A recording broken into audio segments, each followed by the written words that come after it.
ഞങ്ങൾ കമ്മ്യൂണിസ്റ്റുകാർ എന്ന് പറയുന്ന ആളുകൾ ശബ്ദം കൊണ്ടും വായ കൊണ്ടും വേറെ വേറെയാണ് സംസാരിക്കുന്നതെങ്കിലും പറയുന്ന കാര്യങ്ങളെല്ലാം ഒന്നാണ് എന്നുള്ളതാണ് അതിൻ്റെ പ്രത്യേകത. അതുകൊണ്ട് മിക്കവാറും എല്ലാ കാര്യങ്ങളെയും തൊട്ട് പോകുമ്പോൾ നിങ്ങൾക്കൊരു ആവർത്തന വിരസതയുടെ വല്ലാത്ത ചവർപ്പുണ്ടാകാൻ സാധ്യതയുണ്ട്. അത്തരം ഒരു ആവർത്തന വിരസതയിലേക്ക് എത്തിക്കാതിരിക്കാൻ വളരെ കുറച്ച് നേരം സംസാരിക്കാനാണ് ഞാൻ ഉദ്ദേശിക്കുന്നത്. ചെറിയ കുടുംബം സന്തുഷ്ട കുടുംബം എന്നൊക്കെ പറയുന്ന പോലെ ഒരു ചെറിയ പ്രസംഗം നടത്തി അംസാക്ക് ഈ മൈക്ക് കൈമാറുന്നതിന് വേണ്ടിയാണ് ഞാൻ ആലോചിക്കുന്നത്, പരിശ്രമിക്കുന്നത്. പ്രിയപ്പെട്ടവരെ, നമ്മുടെ കേരളം പലതരത്തിലുള്ള ഭീകരവും ഭീതിതവുമായ പ്രശ്നങ്ങളിൽ ഉഴലുകയാണ്. നമ്മൾ പഴയ കേരളമല്ല ഈ കേരളം. നിങ്ങൾ വേണമെങ്കിൽ പൊന്നരിവാൾ അമ്പിളിയിൽ കണ്ണേറിയെന്നുള്ള എന്ന പാട്ട് കേൾക്കാൻ നിങ്ങൾക്ക് ഇഷ്ടമായിരിക്കും. പക്ഷേ ആ പൊന്നരിവാൾ അമ്പിളിയിൽ കണ്ണേറിയെന്നുള്ള എന്ന പാട്ട് എഴുതിയ കാലമല്ല ഈ കാലം. ഈ കാലം എന്ന് പറയുന്നത് 70 പോലുമല്ല, ഇത് 2024. അത്യന്താധുനിക സൗകര്യങ്ങൾ, മനുഷ്യനേക്കാൾ വേഗതയിൽ ചെയ്യാൻ കഴിയുന്ന റോബോട്ടുകൾ അടക്കം വരുന്ന ഉൽപ്പാദിപ്പിക്കപ്പെടുന്ന കാലം. അത്തരം ഒരു കാലത്ത് സ്നേഹം കുറയും, വിശ്വാസം കുറയും, കർത്തവ്യം കുറയും, ധാർമ്മികത കുറയും. ആ ധാർമ്മികതയ്ക്ക് പകരം അധാർമികതയ്ക്ക് ശക്തി പകരുന്ന ഒരു കാലത്താണ് നാം ജീവിക്കുന്നത്. അതിവിടെ മാത്രമല്ല, നിങ്ങളത് കേരളത്തിൽ മാത്രമായിട്ടൊന്നും ചുരുക്കേണ്ട, ലോകത്തൊക്കെ അധാർമികതയ്ക്ക് ശക്തി പകരുന്ന ഒരു കാലമാണ്. നേരത്തെ സ്വരാജ് പറഞ്ഞ പോലെ കമ്മ്യൂണിസ്റ്റുകാരുടെ മുന്നേറ്റം ഒരു വശത്തുണ്ടെങ്കിലും അതിനേക്കാൾ ശക്തമായി അധാർമികത മുന്നേറുന്നു എന്ന് നമുക്ക് കാണാം. ഒറ്റ ഉദാഹരണം പറഞ്ഞാൽ നിങ്ങൾക്ക് മനസ്സിലാവുമെന്ന് എനിക്ക് തോന്നുന്നു. തോറ്റമ്പി കഴിഞ്ഞ തെരഞ്ഞെടുപ്പിൽ പോയ ട്രംപ് അതുപോലെ തന്നെ തിരിച്ചു വന്നു. ട്രംപ് കഴിഞ്ഞ തെരഞ്ഞെടുപ്പിൽ പരാജയപ്പെട്ടു എന്ന് മാത്രമല്ല, പരാജയപ്പെട്ടത് സമ്മതിക്കാൻ തയ്യാറാവാത്ത ആളാണ്. അയാൾ പറഞ്ഞത് ഞാൻ പരാജയപ്പെട്ടിട്ടില്ല എന്ന് പറഞ്ഞു. ഏതോ പഴയൊരു മലയാള സിനിമയിൽ ശ്രീനിവാസൻ തഹസിൽദാരായിട്ട് വരുമ്പോൾ നായിക തഹസിൽദാർ സ്ഥാനം ഒഴിഞ്ഞു കൊടുക്കാൻ തയ്യാറാവാതെ പിടിച്ചു വലിച്ചു മാറ്റുന്ന പോലെ ട്രംപിനെ പിടിച്ചു വലിച്ച് പട്ടാളക്കാർ എടുത്തുകൊണ്ട് പോവുകയാണ് ചെയ്തത്. ആ പോണ സമയത്ത് ട്രംപ് പറഞ്ഞു, ഞാൻ തന്നെയാണ് പ്രസിഡന്റ്, നിങ്ങൾ എന്തിനാ എന്നെ എടുത്തുകൊണ്ട് പോകുന്നതെന്ന് ചോദിച്ചു. പ്രിയപ്പെട്ടവരെ, ആ ട്രംപ് തിരിച്ചു വന്നു. ലോകത്ത് ഇത്രയും പരമമണ്ടനായ ഒരു നേതാവ്, ഒരു പ്രസിഡന്റ് എവിടെയെങ്കിലും ഉണ്ടോ എന്ന് ചോദിച്ചാൽ എനിക്കറിയില്ല ഉണ്ടോയെന്ന്. കോവിഡ് മാറാൻ സിഗരറ്റ് വലിച്ചാൽ മതി എന്ന് കണ്ടുപിടിച്ച ലോകത്ത് ആദ്യത്തെ മനുഷ്യനാണ് ട്രംപ്. വെറുതെ ഇങ്ങനെ സിഗരറ്റ് വലിച്ചുകൊണ്ടിരുന്നാൽ മതി, അപ്പോൾ ഈ സിഗരറ്റിൻ്റെ പുക ഈ കോവിഡ് രോഗാണുവിൻ്റെ കണ്ണിൽ ചെന്ന് കാണാൻ പറ്റാതെ അത് ചത്തുപോകുമെന്ന് പറഞ്ഞാണ്. ഇങ്ങനത്തെ ലോകത്ത് ഏതെങ്കിലും മണ്ടനെയായി നിങ്ങൾക്ക് കണ്ടോ? നിങ്ങൾ തെരഞ്ഞു പിടിച്ചാൽ ഒരാളെ കൂടി കാണാം എന്ന് പറഞ്ഞാലോ, കോവിഡിൻ്റെ ഇങ്ങനെ വരുമ്പോൾ കിണിങ് എന്നൊരു 2 പിഞ്ഞാണം എടുത്ത് കൊട്ടിയാൽ ഈ ഒച്ച കേട്ട് പേടിച്ച് കോവിഡിൻ്റെ രോഗാണുക്കൾ പോകുമെന്ന് പറഞ്ഞാൽ ഒരു ഭരണാധികാരിയുടെ കീഴിലാണ് നമ്മൾ ഇരിക്കുന്നത്. അതാണ് നമ്മുടെ രാജ്യം. അതയാൾ തിരിച്ചു വരിക. അയാൾ തിരിച്ചു വന്നിട്ട് പറഞ്ഞത് എന്താണെന്നറിയോ? കഴിഞ്ഞ തവണ എനിക്ക് തോൽക്കാനുണ്ടായ കാരണം ഞാൻ കണ്ടുപിടിച്ചു. ഞാൻ തോൽക്കാനുണ്ടായ കാരണം ഞാൻ വെള്ളക്കാരന് വേണ്ടി വാദിച്ചില്ല. വെള്ളക്കാരനാണ് ഇനി വാദിക്കേണ്ടത്. ഞാൻ എൻ്റെ രാജ്യത്തെ വെള്ളക്കാർക്ക് സമർപ്പിക്കുന്നു. ഞാൻ എൻ്റെ രാജ്യത്തെ നീഗ്രോകളെ 2ാം കിട പൗരന്മാരായി മുദ്രകുത്തുന്നത് മാത്രമല്ല, അവരുടെ സ്റ്റൈപ്പൻഡിൻ്റെ തുക കുറയ്ക്കും. അവർക്കൊരു സ്റ്റൈപ്പൻഡ് ഉണ്ട്, അത് കുറയ്ക്കും. മൂന്നാമതോ, മുസ്ലിമിനെതിരായി ലോകത്തെവിടെ കലാപം വന്നാലും ആ കലാപത്തിന് ഞാൻ പിന്തുണ കൊടുക്കും. മുസ്ലിമിനെതിരായി ഞാൻ കെട്ടാൻ തുടങ്ങിയ മെക്സിക്കോവിലെ മതിൽ ഞാൻ പൂർത്തിയാക്കും. പ്രിയപ്പെട്ടവരെ, നോക്കൂ, ട്രംപ് എത്ര ശക്തമായി തിരിച്ചു വന്നു. നെത്യാനാഹു എന്ന് പറയുന്ന ഇസ്രയേലിലെ ഭരണാധികാരി കലിതുള്ളി രാജ്യം ഭരിക്കുമ്പോൾ അതിൻ്റെ പിന്തുണയിലല്ലേ ലോകത്തെ സമ്പൽ സമൃദ്ധമായ എല്ലാ രാജ്യങ്ങളും അവിടെയല്ലേ നിൽക്കുന്നത്. അതാ ഞാൻ പറഞ്ഞത്, ഈ ഒരു കപടമായ ഒരു അധാർമികത ലോകത്തെ എല്ലാ മേഖലയിലും വരുന്നുണ്ട്.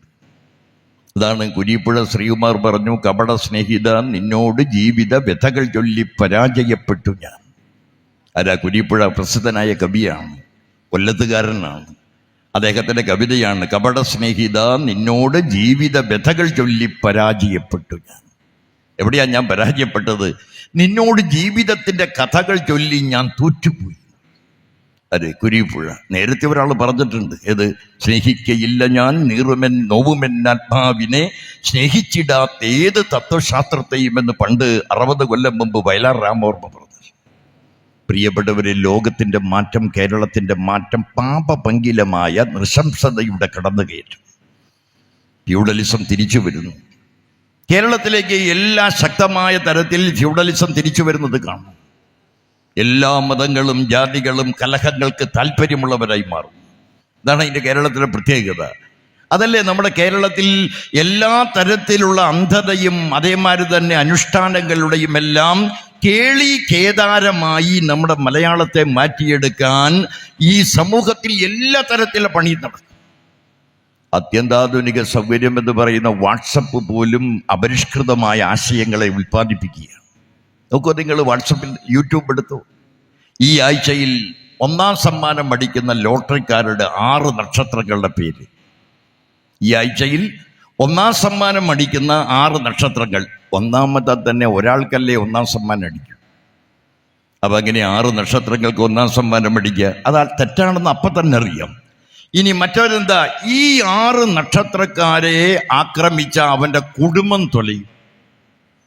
നമ്മുടെ രാജ്യത്ത് മനുഷ്യ സാധ്യത്തിന് അപ്പുറമായി നിൽക്കുന്ന, ചിന്തയ്ക്കപ്പുറമായി നിൽക്കുന്ന ആധുനിക സൗകര്യങ്ങളായ യൂട്യൂബിനെയും വാട്സപ്പിനെയും മൊബൈലിനെയും എല്ലാം അന്ധവിശ്വാസത്തെ ഉയർത്തിക്കൊണ്ടുവരാൻ നടത്തുന്ന പരിശ്രമങ്ങൾ, പ്രിയപ്പെട്ടവരെ, ചെറുതാണോ? ചെറുതായി വരുന്നതാണോ?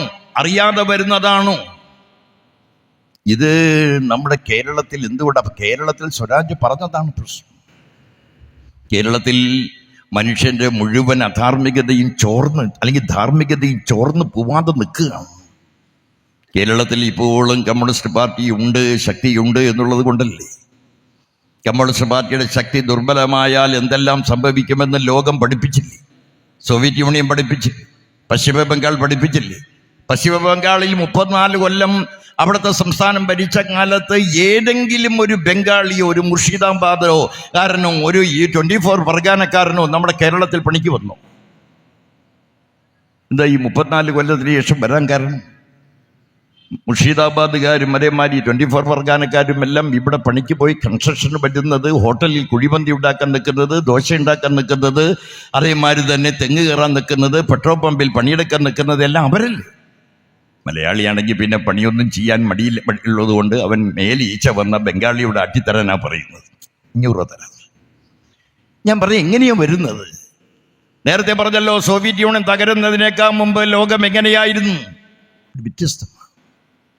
സോവിയറ്റ് യൂണിയൻ തകർന്നില്ല എങ്കിൽ സദാം ഹുസൈൻ ഇന്ന് ജീവിച്ചിരിക്കും. സോവിയറ്റ് യൂണിയൻ തകർന്നില്ലെങ്കിൽ കേണൽ ഗദാഫി ഇന്നും ജീവിച്ചിരിക്കും.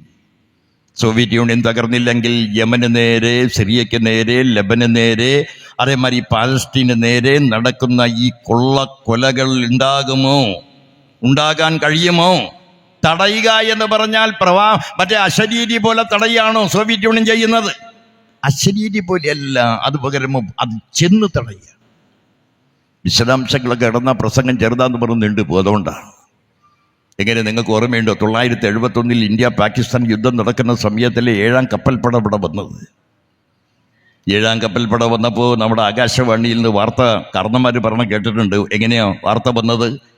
രാത്രികാലങ്ങളിൽ ശബ്ദം കേട്ട് കഴിഞ്ഞാൽ ഉടനെ കെട്ടിടങ്ങളിൽ നിന്ന്, അകത്ത് നിന്ന് ഇറങ്ങിയോടി തുറസായ സ്ഥലത്ത് നിൽക്കണം.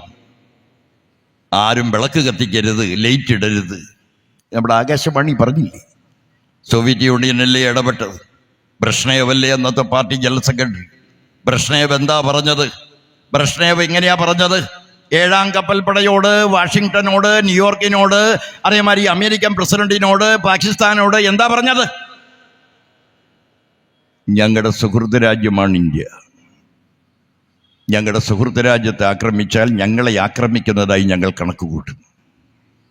അങ്ങനെ കണക്ക് കൂട്ടിയാൽ നിന്റെ വാഷിങ്ടണിൽ ഞങ്ങൾ ബോംബിടും. നിന്റെ വാഷിങ്ടണിൽ ബോംബിടണോ, ഇന്ത്യയിൽ നിന്റെ ബോംബിടണോ എന്ന് തീരുമാനിക്കാനുള്ള അവകാശം 10 മിനിറ്റ് നേരം നിനക്ക് ഞങ്ങൾ തരുന്നു എന്ന് പറഞ്ഞപ്പോൾ 7ാം കപ്പൽപ്പട എങ്ങനെ തിരിച്ചുപോയി എന്നത് പ്രിയപ്പെട്ടവർ ഒരു കണ്ണാടിയിൽ നോക്കുന്ന പോലെ നോക്കണം. നിങ്ങൾക്ക് കമ്മ്യൂണിസ്റ്റ് പാർട്ടിയെ വിമർശിക്കാനൊക്കെ എല്ലാവർക്കും അവകാശമുണ്ട്. ഇത് വിമർശനത്തിന് അതീതമായ പാർട്ടിയാണ്. കമ്മ്യൂണിസ്റ്റുകാരെ വിമർശിക്കുന്നതിന് ആരാ തടസ്സമുള്ളത്? പക്ഷേ കമ്മ്യൂണിസ്റ്റുകാരെ ഇല്ലാതാക്കുന്ന കളിയിലേക്കാണ് നമ്മുടെ കേരളം നീങ്ങിയാൽ അപകടകരമാണ്. നോക്കൂ, 92 ഡിസംബർ മാസം 6-ാം തീയതി ബാബറി പള്ളി പൊളിക്കുമ്പോൾ യു പിയിൽ മുസ്ലിം ലോകത്ത് തന്നെ ഏറ്റവും മുസ്ലിം ഉള്ള സ്ഥലം യു പി അല്ലേ? പാകിസ്ഥാനേക്കാൾ കൂടുതൽ ജനസംഖ്യ യു പിയിലില്ലേ മുസ്ലിമിന്? എന്നിട്ട് എങ്ങനെയാണ് പൊളിക്കാൻ പറ്റിയത്? എന്താ പൊളിക്കാൻ പറ്റിയത്? SDPക്കാരനോട് ഞാൻ ചോദിക്കുന്നു, കേരളത്തിൽ ഈ മുസ്ലിം പള്ളി പൊളിക്കാൻ പറ്റാത്തതിൻ്റെ കാര്യം എന്താ? ക്രിസ്ത്യൻ പള്ളി പൊളിക്കാൻ പറ്റാത്തതിൻ്റെ കാര്യം എന്താ? അമ്പലം പൊളിക്കാൻ പറ്റാത്തതിൻ്റെ കാര്യം എന്താ? കാര്യമെന്ന് പറഞ്ഞ് പിക്കാസ് കിട്ടാനിട്ടാണോ? എളാങ്ക് കിട്ടാനിട്ടാണോ? ആളുകളില്ലാഞ്ഞിട്ടാണോ? ശാഖ ഇല്ലാഞ്ഞിട്ടാണോ? RSS ഇവിടെ വെജിറ്റബിൾ ആണോ? നോൺ വെജിറ്റേറിയനായി അപ്പുറത്തും വെജിറ്റബിളായി ഇവിടെയുമാണോ? അല്ല, പകരം എന്താണ്? Communist party of India Marxist എന്ന് പറയുന്ന ഈ പാർട്ടിയാണ്. ഇത് CCTV ക്യാമറ ഉള്ളത് കൊണ്ട് നടക്കണതല്ല. ആള് വിചാരിക്കും CCTV ക്യാമറ അല്ലടോ. 8 മണി കഴിഞ്ഞിട്ടല്ലേ ലോക്കൽ കമ്മിറ്റി കഴിഞ്ഞ ആള് ബൈക്കിനും കീക്കിനൊക്കെ ആയിട്ട് പോണ ഡബിൾ വെച്ച്. അപ്പോൾ പള്ളിയുടെ മുമ്പിൽ ആരെങ്കിലും ഇരിക്കണ്ടെങ്കിൽ നമ്മൾ ചോദിക്കും എന്തോ ഇവിടെ? അപ്പോൾ അവർ പറയും ഞാൻ വെറുതെ ഇരിക്കുന്നു. അങ്ങനെ വെറുതെ പള്ളിയുടെ മുമ്പിൽ ഇരിക്കാൻ പറ്റില്ല. അപ്പോൾ പറയും അമ്പലത്തിൻ്റെ മുമ്പിലിരിക്കണമെങ്കിലും പറയും, അമ്പലത്തിൻ്റെ മുമ്പിലിരിക്കലും പറയും ഞങ്ങൾ കമ്മ്യൂണിസ്റ്റുകാരെന്ന് പറയുന്നവരങ്ങനെയാണ്. കമ്മ്യൂണിസ്റ്റുകാർ പ്രിയപ്പെട്ടവരെ എല്ലാവരും നിരീശ്വരവാദികളാണെന്നാണോ പറയുന്നത്? അങ്ങനെ പറയുന്ന ഒരൊറ്റ ആൾ ഈ മലപ്പുറത്തുള്ള അയാളുടെ പേര് അൻവർ. അയാൾ പറഞ്ഞ അയാളെ നിസ്കരിക്കാൻ സമ്മതിക്കാത്തതുകൊണ്ട് അയാൾ മറ്റേ പാർട്ടി പോയി. ഭയങ്കര വയ്യ മനുഷ്യനാണ്. ചെറുവോ ആ ചേലക്കരയിലൊക്കെ കാൻഡിഡേറ്റ് നിർത്തി മൂപ്പര് തുറന്ന ജീപ്പിൽ പോണ കണ്ടപ്പോൾ എൻ്റെ ഉള്ളങ്കാല് കത്തി. 10,000 വോട്ട് പിടിക്കുന്ന പറഞ്ഞു അൻവർ. എന്നിട്ട് എല്ലാവരും മത്സരിക്കുന്ന കാൻഡിഡേറ്റ് എല്ലാവരും ജയിക്കുമെന്ന് പറയും. അതൊക്കെ ഒരു സ്വാഭാവികമാണ്. പക്ഷേ തെരഞ്ഞെടുപ്പിൻ്റെ വോട്ടെണ്ണി കഴിഞ്ഞിട്ട് പത്രസമ്മേളനം നടത്തി പറയുന്ന ഒരു ആദ്യത്തെ നേതാവാണ് ഇയാൾ. ഏത്? ഞങ്ങൾ ജയിക്കാൻ പോകാണ് എന്ന അത്ഭുതം സംഭവിക്കാൻ പോവാണ്. ആരാണ്? അൻവറിനെ നിസ്കരിക്കാൻ സമ്മതിക്കുന്നില്ല. ആരാ സമ്മതിക്കാത്തത്? മോഹൻദാസ്. മോഹൻദാസിനെ അവിടെ കൊണ്ട് നിർത്തിയില്ല മൂപ്പര്. അയാൾ RSS സംഖ്യയാണ്. അൻവറെ, ഈ മലപ്പുറത്തെ മുസ്ലിം ജനസാമാന്യം, ഭൂരിപക്ഷമുള്ള ജനസാമാന്യം കമ്മ്യൂണിസ്റ്റ് പാർട്ടിയിലും ഭൂരിപക്ഷം അവർ തന്നെയായിരിക്കും. എവിടെയാണ് ഞങ്ങൾ അവരെ തടയാറുള്ളത്? ഹജ്ജിന് പോകുമ്പോൾ ഞങ്ങൾ തടയാറുണ്ടോ? ഉംറയ്ക്ക് പോകുമ്പോൾ തടയാറുണ്ടോ? വേണ്ട. കമ്മ്യൂണിസ്റ്റ് പാർട്ടിയുടെ നേതാക്കന്മാരിൽ EMSന്റെ ഒപ്പം മന്ത്രിയായിരുന്ന ഇമ്പിച്ചി ബാവ എന്ന് പറയുന്ന പൊന്നാനിക്കാരൻ 5 നേരവും നിസ്കരിക്കുന്ന ലക്ഷണമൊത്ത ഇസ്ലാമായിരുന്നു എന്ന കഥ എന്താണ് അൻവറെ നിങ്ങൾക്കറിയാതെ പോയത്? ഞങ്ങൾ കമ്മ്യൂണിസ്റ്റ് പാർട്ടിയിലെ ഒരാളോ രണ്ടാളൊക്കെയാണ് നിരീശ്വരവാദി. ഞാൻ നിരീശ്വരവാദി, അത് പറയണ എനിക്കൊരു ഭയവുമില്ല. ഞാൻ നിരീശ്വരവാദിയായതുകൊണ്ട് എല്ലാ കമ്മ്യൂണിസ്റ്റ് പാർട്ടി മെമ്പർമാരും നിരീശ്വരവാദി ആവണമെന്ന് എവിടെയെങ്കിലും വാദിക്കുന്നുണ്ടോ? എവിടെയെങ്കിലും വാദിക്കുന്നുണ്ടോ? അല്ലെങ്കിൽ വിപ്ലവം നടത്തുന്നത് നിരീശ്വരവാദികളാണോ? വിപ്ലവം നടത്തുന്നത് ഈശ്വരവിശ്വാസികളാണ്. ആ വിപ്ലവം നടത്തുന്നതിൻ്റെ കാരണം എന്താണ്? ആരെങ്കിലും വെട്ടിക്കൊല്ലാന്ന് വെച്ചിട്ടല്ല വിപ്ലവം.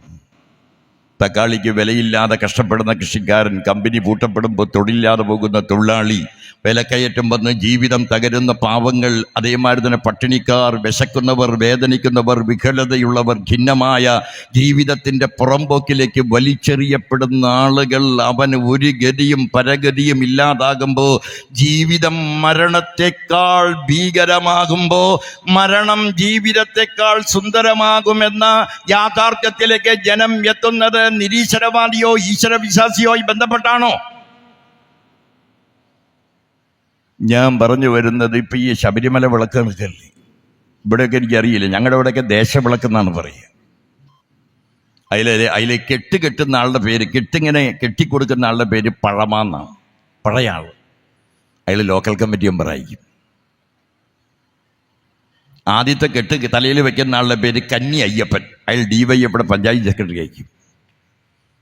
ബാബരായിട്ട് തുള്ളുന്നവർ AC മെമ്പറായിരിക്കും.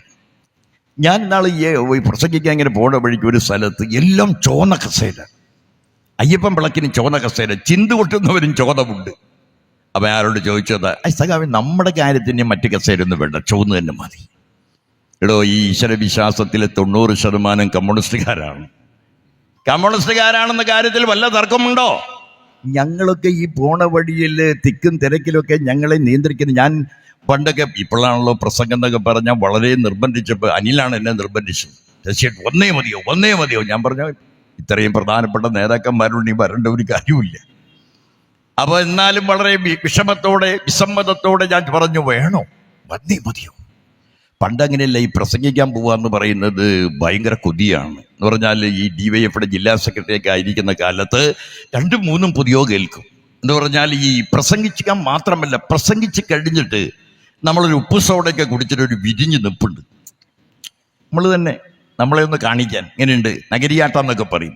എങ്ങനെ ഉണ്ടായിരുന്നു എൻ്റെ പ്രസംഗം എന്നാണല്ലോ ബോധ്യപ്പെടുത്താൻ.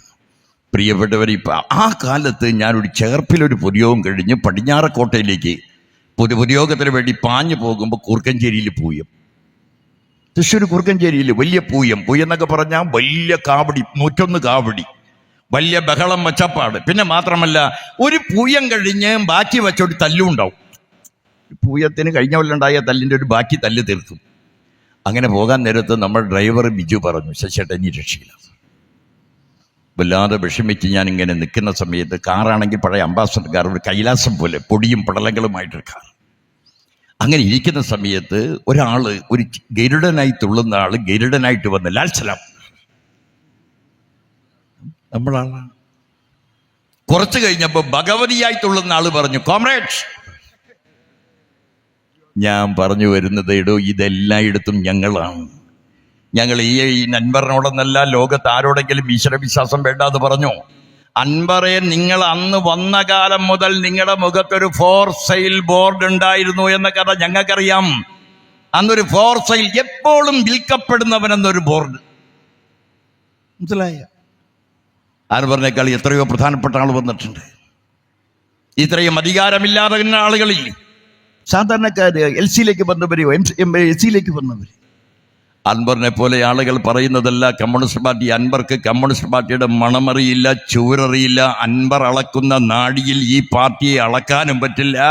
ഈ പാർട്ടി എന്ന് പറയുന്നത് വേറൊരു പാർട്ടിയാണ്. അൻവർ, ഈ പാർട്ടി എന്ന് പറയുന്നത് വേറൊരു പാർട്ടിയാണ്. നിങ്ങൾ കണ്ടത് DIC-യാണ്, നിങ്ങൾ കണ്ടത് കോൺഗ്രസിനെയാണ്, നിങ്ങൾ കണ്ടത് തങ്ങൾ കുടുംബത്തെ മാത്രമാണ്. ഇത് വേറെ പാർട്ടിയാണ്.